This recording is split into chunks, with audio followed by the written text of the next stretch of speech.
Mohon izin Bapak, terkait dengan beberapa catatan kami, ada beberapa pertanyaan yang mungkin hampir sama, sehingga apakah kami diizinkan untuk menjawab sangat satu kesatuan? Pak, sangat diizinkan, yang satu sama di klaster aja jadi satu Pak. Siap. Monggo Pak. Global aja Pak Ketua. Siap. Terima kasih Pak. Mohon izin, yang pertama banyak sekali tadi yang menanyakan terkait dengan masalah motif. Dan kami juga tentunya ingin menyampaikan perkembangan terkait dengan motif, dan ini tadi juga sudah ditanyakan oleh Pak Suding bahwa terkait dengan adanya beberapa peristiwa.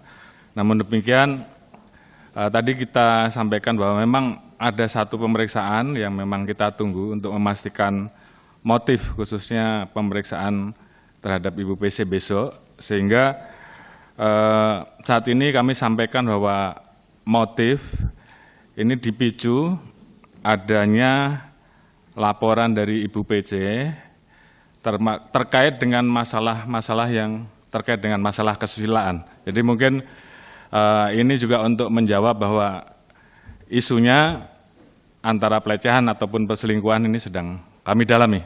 Jadi tidak ada isu di luar itu, dan ini tentunya akan kami pastikan besok setelah pemeriksaan terakhir. Jadi ini juga mungkin bisa mendapatkan gambaran secara lebih jelas bahwa Saudara Ferdi Sambo terpicu amarah dan emosinya pada saat Saudara PC atau Saudari PC melaporkan terkait dengan adanya peristiwa yang terkait dengan masalah kesusilaan yang terjadi di Magelang.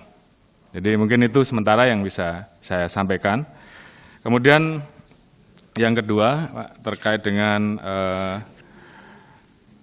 beberapa pertanyaan, khususnya terkait dengan masalah cacat, Pak, yang tadi kemudian memunculkan bahwa apakah betul Kaisar Sambo dan gengnya terkait dengan masalah konsorsium, demikian juga dengan cat yang lain. Jadi saat ini kami sedang melakukan pendalaman, Pak. Jadi Propam saya minta untuk melakukan pendalaman. Namun di sisi lain, saya tegaskan bahwa terkait dengan masalah judi, ini sebenarnya pengungkapannya 1 tahun ini, dari Januari sampai Agustus itu kita telah mengungkap kurang lebih 641 judi online dan 1.408 perkara judi konvensional. Jadi ada kurang lebih 3.296 tersangka. Sementara untuk bulan Agustus ini 286 perkara judi online dan 453 perkara judi konvensional dengan tersangka 1.298 tersangka. Namun karena memang kemudian ini menjadi perhatian nasional, saya sudah perintahkan kepada seluruh pimpinan wilayah, Kapolres, Kapolda, Direktur, bahkan pejabat Mabes, saya minta tidak ada lagi yang namanya judi, apakah itu judi online, apakah itu judi darat, yang masih nanti kemudian ada kegiatan. Jadi kalau itu nanti saya dapati, pejabatnya pasti saya copot. Dan itu merupakan komitmen saya bahwa di zaman saya, judi tidak ada. Dan kemudian kami saat ini sedang melakukan kerjasama dengan PPATK untuk melaksanakan tracing. Dan kalau memang nanti ternyata pelakunya kabur, kita telah mengeluarkan red notice terhadap beberapa orang dan juga akan kita keluarkan cekal. Dan kita akan terapkan TPPU. Jadi itu sebagai komitmen kami bahwa terkait dengan masalah perjudian, kami tidak ada toleransi.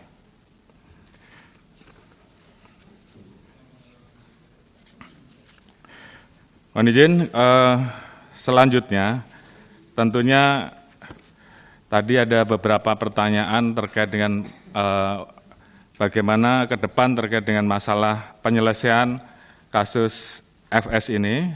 Tadi sudah disampaikan bahwa kita telah mengirimkan 4 berkas untuk tahap pertama dan kita harapkan minggu depan dengan perjalanan koordinasi antara kita bersama-sama dengan teman-teman dari Kejaksaan, mudah-mudahan berkas juga tidak terlalu banyak bolak-balik karena memang harapan kita tidak ada P19 sehingga bisa cepat P21 sehingga kemudian ini bisa segera disidangkan. Kemudian terhadap Saudara FS sendiri nanti hari Kamis akan dilaksanakan sidang Komisi Kode Etik untuk keputusannya apakah yang bersangkutan masih bisa menjadi anggota Polri ataupun tidak. Sementara untuk yang lain terkait dengan 35 personil yang ada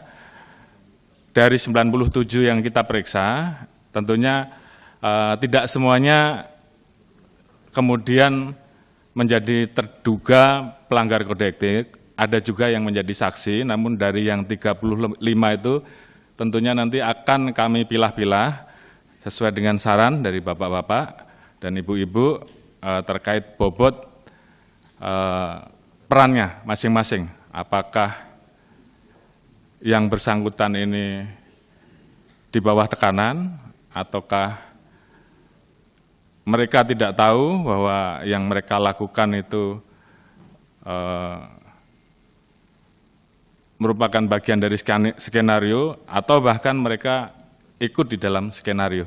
Jadi ini semua nanti akan ditentukan oleh tim sidang Komisi Kode Etik dan tentunya ini akan menentukan terkait dengan pemberian sanksi yang akan diberikan, bobot sanksi yang akan diberikan. Kemudian terkait dengan isu temuan uang 900 miliar, ini juga tentunya menjadi salah satu yang perlu kami luruskan. Beberapa hari yang lalu sebenarnya Kadif Humas sudah menjelaskan bahwa isu tersebut tidak benar. Karena pada saat kita melaksanakan penggeledahan di 3 rumah, yaitu di Duren 3, Saguling, Bangka, termasuk di Magelang, yang kita dapati saat itu handphone, kemudian pisau, kemudian kotak senjata, kemudian beberapa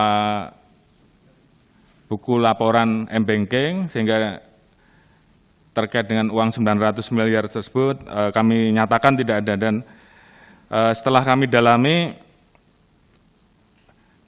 peristiwa yang kemudian viral tersebut, itu adalah kasus uang dolar palsu yang terjadi di Atlanta, Amerika Serikat. Jadi ini kami luruskan.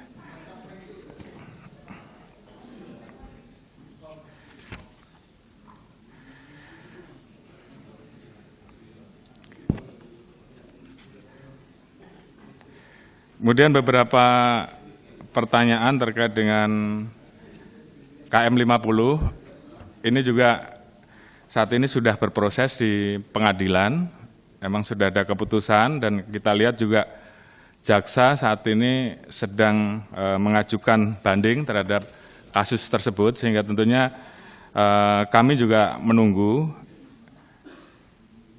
Namun demikian, apabila ada novum baru tentunya kami juga akan memproses. Namun tentunya kami akan terus mengikuti perkembangan penanganan kasus yang ada karena saat ini akan masuk kepada tahapan kasasi. Jadi kami menunggu itu. Kemudian terkait dengan perbaikan Polri ke depan. Jadi ini memang menjadi atensi dan perhatian kami menyadari dan kami mohon maaf bahwa peristiwa yang terjadi ini tentunya sangat mencederai rasa keadilan publik dan butuh waktu untuk kemudian kami membuat terang peristiwa yang terjadi. Namun demikian alhamdulillah atas dukungan dari seluruh pihak, dari pimpinan komisi, seluruh komisi 3, masyarakat, dan juga seluruh elemen, dan juga menindaklanjuti apa yang menjadi perintah Bapak Presiden bahwa kami betul-betul akan memproses kasus ini secara transparan, kemudian terbuka, tidak ada yang ditutup-tutupi, dan ini kita buktikan bagaimana kita melibatkan Kompolnas dan Komnas HAM sehingga semuanya bisa bekerja. Kemudian adanya permintaan-permintaan terkait dengan ekshumasi kita juga layani, dan ini tentunya merupakan bagian dari bentuk keterbukaan kami untuk betul-betul bisa mengungkap kasus. Dan sampai saat ini tadi sudah kami laporkan bahwa 4 berkas sudah masuk. Ibu Putri nanti akan diperiksa di hari Kamis atau Jumat sebagai tersangka. Kemudian ada 6 yang ditetapkan dalam kategori pelanggaran obstruction of justice, yang tentunya ini juga segera kita berkas, dan 35 orang yang saat ini sudah diperiksa dan ditemukan terduga melakukan pelanggaran kode etik. Tadi disampaikan bahwa dari proses yang ada kemungkinan masih bisa bertambah. Namun demikian kami pastikan bahwa kami dalam posisi yang betul-betul akan memproses semuanya sesuai dengan fakta yang kita temukan. Dan ini merupakan bukti bahwa kami tidak pandang bulu dalam memproses kasus ini. Kemudian terkait dengan hal-hal yang saat ini mungkin menjadi keresahan masyarakat dan menjadi catatan-catatan yang diberikan kepada kami, tentunya ini juga menjadi komitmen kami untuk segera melakukan perbaikan-perbaikan. Tadi disampaikan bahwa di wilayah-wilayah masih ditemukan adanya narkoba dan barangkali ada anggota yang terlibat. Ini juga kami sampaikan di sini bahwa kami dalam posisi yang akan menindak tegas terhadap setiap pelanggaran yang terkait dengan masalah-masalah tersebut. Apabila ada anggota kami yang melanggar kedapatan terkait dengan masalah narkoba, pasti kami copot dan kami proses. Dan kami juga tentunya akan membuka ruang pengaduan, ada Dumas Presisi, ada Propam Presisi, dan kami sendiri juga punya beberapa akun resmi saya, dan masyarakat bisa melapor baik di Instagram, Facebook maupun di TikTok dan Twitter, sehingga kemudian apabila ada pelanggaran yang dilakukan oleh anggota bisa dilaporkan, apakah itu pungli ataukah hal-hal lain yang sifatnya mungkin selama ini masyarakat merasakan bahwa prosesnya ada keberpihakan, terus kemudian prosesnya lambat-lambat bisa dilaporkan langsung, dan pasti akan kita teruskan ke wilayah yang menangani, dan kita akan pantau. Jadi ini juga merupakan komitmen kami untuk terus meningkatkan pelayanan terkait dengan masalah hal-hal yang memang masyarakat masih merasakan adanya kekurangan-kekurangan terhadap apa yang dilakukan oleh personil Polri. Jadi program-program yang terkait dengan bagaimana menghindarkan pungli ini juga tentunya menjadi perhatian kami. Oleh karena itu beberapa waktu yang lalu kami kembangkan ETLE, maksudnya adalah supaya tidak terjadi atau mengurangi penyalahgunaan wewenang. Namun demikian kalau masih ada dan itu terjadi di lapangan, silahkan masyarakat untuk bisa langsung lapor terhadap akun-akun yang sudah kita siapkan baik dari Propam, Dumas maupun akun-akun milik kami. Jadi silakan saja dilapor dan kami pasti akan langsung memproses. Kemudian terkait dengan pembinaan karir, tadi banyak hal masukan kepada kami, kepada SDM, bagaimana ke depan kita juga bisa melakukan peningkatan-peningkatan, memperkuat merit system. Saya kira ini juga sudah kita mulai dari proses rekrutmen, Pak ASSDM dan tim, saya kira sudah berusaha untuk melakukan penerapan prinsip bersih, transparan. Namun demikian mungkin ada yang masih bermain-main dengan ini. Dan ini pun juga tentunya menjadi perhatian kami. Kalau memang ada yang melakukan hal-hal seperti itu, mohon untuk bisa dilaporkan. Dan pasti juga kami proses. Dan terhadap hal-hal seperti itu, kami juga tidak ada toleransi. Karena kami ingin Polri ke depan bisa menjadi lebih baik. Mulai dari rekrutmen awal, tidak ada. Kami sudah katakan bahwa tidak pernah ada transaksi, jadi kalau ada bunyi-bunyi transaksi, kemudian ada anggota yang kemudian menawarkan kepada masyarakat, tolong dilaporkan pada kami. Kami pasti akan proses dan kami akan copot mereka. Karena kami ingin Polri ke depan menjadi lebih baik, karena memang pertaruhan kami adalah bagaimana setelah ini kita segera bisa memperbaiki tingkat kepercayaan masyarakat dengan menjalankan program yang ada di transformasi Polri menuju Polri yang presisi. Dan itu kami harapkan untuk betul-betul bisa dilaksanakan oleh seluruh anggota di lapangan. Tentunya apa yang terjadi ini musibah bagi kami semua, karena yang terjadi ini menimpa keluarga besar kami, keluarga besar Polri, baik yang meninggal maupun yang tentunya menjadi tersangka. Tapi ini menjadi pil pahit bagi kami untuk perbaikan institusi Polri ke depan. Dan terima kasih Bapak-bapak, Ibu-ibu sekalian yang terus mendukung kami untuk melaksanakan perbaikan-perbaikan. Dan kami dalam posisi siap untuk terus melakukan perbaikan. Institusi Polri tentunya kompak, solid, untuk bersama-sama melakukan komitmen ini terhadap yang tidak bisa melaksanakan, maka pilihannya ikut barisan atau keluar. Pilihannya itu.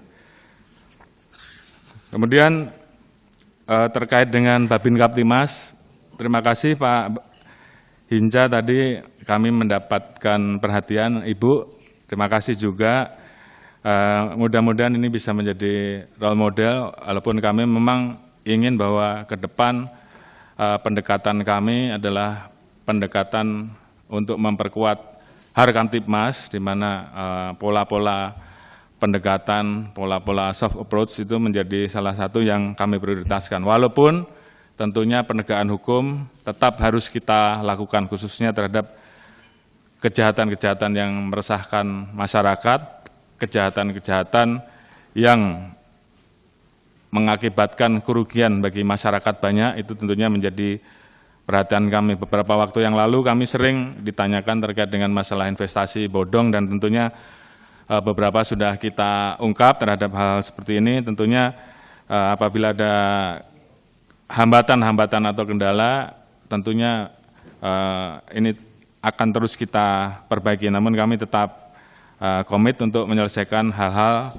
yang terkait dengan penanganan-penanganan kasus-kasus yang menjadi atensi masyarakat, yang mencederai rasa keadilan masyarakat.